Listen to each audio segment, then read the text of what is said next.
居故意对着我家门把手咳嗽，我把他的所作所为发到小区群里。当晚他们的儿子死了，邻居要我偿命。续接上集，刘涛拿着刀出现在我家门口，面目狰狞。424，我儿子死了，还我儿子命来！我试图解释，我很遗憾听到这个消息，但我的确没有堵你家的门。刘涛堵住猫眼，努力让声音听起来平静。你先把门开开。我不开。我将门反锁好。我没有堵你家门，你应该报警，让警察来调查这件事。刘涛对着我家的门拳打脚踢。贱人，你现在把门开开，我给你一个痛快，不然我非给你刺个1000刀，再给你留口气，送你去喂狗。我听得浑身发抖，拿出手机拨打了110。老旧的门被刘涛砸得摇摇欲坠。424，我是警察，请开门。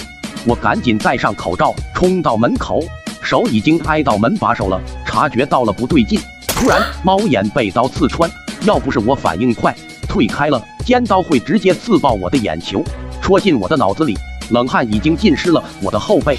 就在我后怕之时，另一道声音传来：你在干什么？王女士，她已经被我们控制住了，你可以开门了。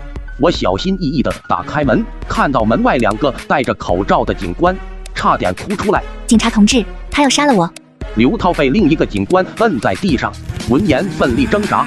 警察，是他先害死了我的儿子。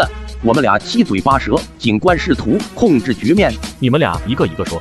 王女士，你先说。我把手机拿了出来，一边给警官看聊天记录，一边跟他讲事情的来龙去脉。我昨晚一直在睡觉，直到早上才看到群消息，但我真的没有堵他家的门。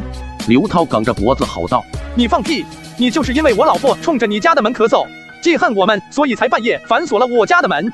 警官滑动着我的手机屏幕，对昨晚楼里的纷争有了大概的了解，然后看了看我的电子门锁。你的门锁有摄像头吗？有，但它好像坏了，一片漆黑。我转过头，发现摄像头上贴着一截黑纸，刚想撕下来就被警官拦住了。不能破坏现场。刘涛又开始挣扎了，恨不得跳起来把我撕了。警察，这纸肯定就是他贴的，他就是杀人凶手。警官皱眉道：把他铐起来。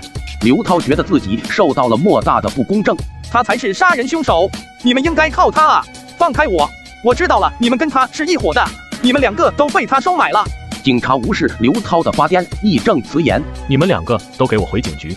刘涛被铐在副驾驶座位上，我和警官坐在后座。我的手机震了一下，是小区群里有人发消息了。警官说道：打开。所以425，你们孩子怎么样了？414回复道：似乎是无了，早上警察都来了，把425那男的和424都带走了。我昨晚睡得太死了，什么也没听到。哎呀，节哀顺变吧。李梅红声音凄厉：你们都是害死我儿子的凶手，你们昨晚但凡有一个人能帮帮我们，我孩子都不会死，你们都是杀人凶手。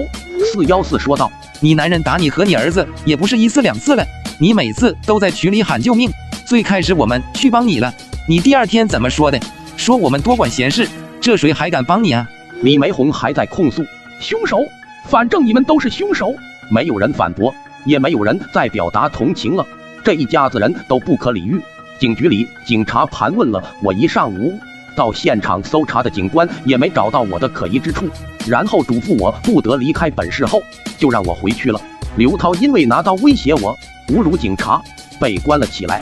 幸好，不然我都不敢回家了。